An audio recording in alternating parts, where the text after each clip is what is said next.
Yang pertama adalah hubungan antara menyimak dan berbicara. Yang pertama adalah keterampilan menyimak. Keterampilan menyimak ini merupakan keterampilan berbahasa lisan. Nah, guru ini perlu memperhatikan langkah-langkah dalam pembelajaran menyimak. Seperti yang pertama yaitu menentukan makna. Karena kalau siswa belum memahami apa itu maknanya, mungkin siswa tidak akan menangkap dan memahami apa yang didengarnya. Terus selanjutnya memperagakan ekspresi. Kayak seorang guru ini yang memberikan ekspresinya apabila ketika beliau membacakan sebuah kalimat yang sedih, yaitu muka ekspresinya juga sedih, terus menyuruh mengulangi, yaitu guru meminta siswanya untuk mengulangi kalimat atau apa yang diucapkannya tersebut. Dan yang keempat yaitu memberikan latihan eksekutif, yaitu seperti mengulangi dan mengekspresikan. Jadi penggabungan antara yang kedua dan ketiga tadi. Nah, selanjutnya itu keterampilan berbicara. Dalam pembelajaran keterampilan berbicara ini tuh banyak alternatifnya dipergunakan menggunakan media gambar ya. Dan langsung saja yang strategi yang disebut sebagai adalah lihat dan katakan. Itu ada beberapa langkahnya. Yang pertama yaitu guru membagi peserta menjadi 3-4 orang. Kemudian guru memberikan sebuah cerita singkat yang dapat dibaca dalam waktu yang mungkin ditentukan. Terus selanjutnya peserta didik mengutarakan cerita di dalam kelompoknya secara bergantian, yaitu setiap siswa ini bergantian dalam membacanya, selanjutnya berbicaranya. Terus berikut ini ada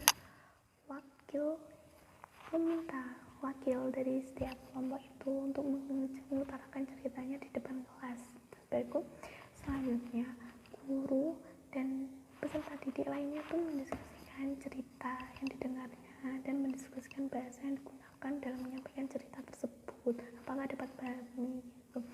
Nah, terus hubungan antara menyimak dan berbicara. Kan keterampilan menyimak dan berbicara ini merupakan keterampilan berbahasa lisan yang amat fungsional dalam kehidupan sehari-hari.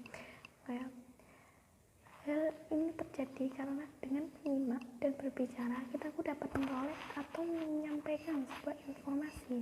Nah, melalui ujaran kepada kita dengan menyimak, kita tuh menerima informasi dari seseorang dan memberikan informasi kepada seseorang.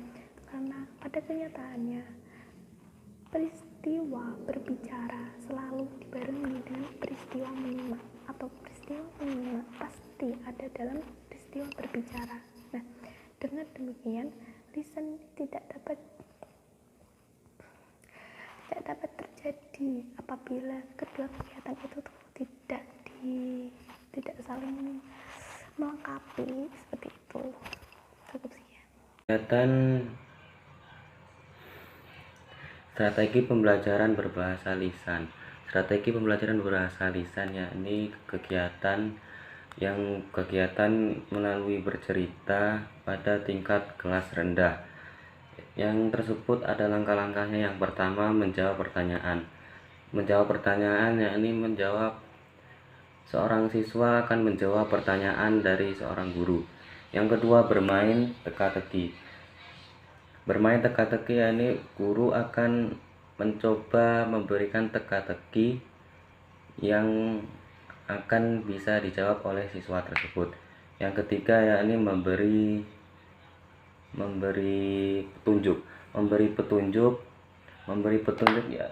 petunjuk. Seorang guru akan memberikan petunjuk kepada siswanya.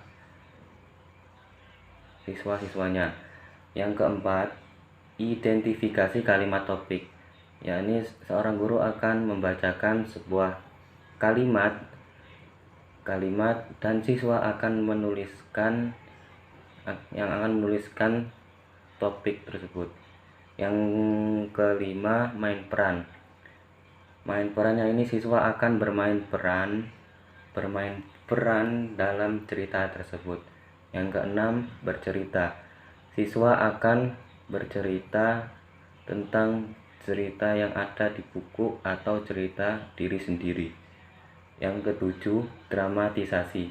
Dramatisasi yakni seorang siswa-siswa akan melakukan drama yang berperan dalam cerita tersebut.